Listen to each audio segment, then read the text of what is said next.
I'm going to show you how to solve these simultaneous equations. I can either make the 5x and the 3x the same into 15x, or I can make the y's into 4y. I'm going to leave the 4y and the y because they're positive and negative. I don't like the look of those. So I'm going to make the first ones into 15. So I'm going to times that one by 3. I'm going to times that one by 5. So my first one is going to be 15x, then 4y times 3 is 12y, and negative 3 times 3 is negative 9. Second one is 3 5s are 15. So I've now got these two the same. That's what I'm aiming for. Oh, it's deleted everything. Brilliant. Then this is y times 5 plus 5y, and 5 5s are 25. So I look at my two equations, which both start with 15x now. Then I rearrange them to make it 15x at the front on its own, like that.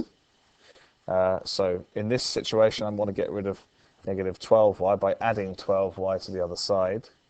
So I end up with negative 9 add 12y. In this situation here, I've got plus 5y, so I want to take away 5y. So I've got 25, take away 5y. So far, so good. Let's move down the page a little bit. Now, because 15x is the same at the front of both equations, I can equate these two to each other. So I can say negative 9 plus 12y equals 25, take away 5y. And now I've got the same situation I would normally have, which is balancing. So I can either take away 12y, or I can take away 5y. Sorry, I can add 5y.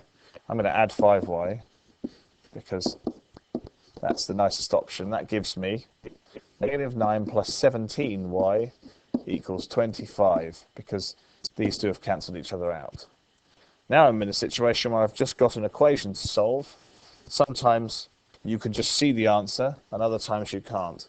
In this situation, well, maybe I'll just use the flow chart. So I start with y, I times it by 17, then I take away 9, and I end up with 25.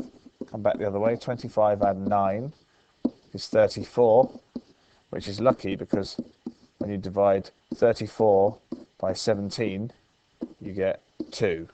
So the answer to that is y equals 2. So we're doing well. At this point, we've got y, we need to find x. So we go back up to the top and we look for the nicest equation. I'm going to choose that equation because there's no negatives in it. 3x plus y equals 5. I come back down here. 3x plus y equals 5. And I substitute into it, instead of y equals 2. So I've got 3x plus y is 2, so 3x plus 2 is 5. Well, you can probably see that the answer is 1. 3 times 1 plus 2 is 5, but just to be sure, do the flow chart. So x times by 3 add 2 gives me 5. So come the other way. 5 take away 2 is 3. Divided by 3 is 1. So x equals 1. And overall my answer is x equals 1. And let's look up the board. What's the other one? Y equals 2. And there we go.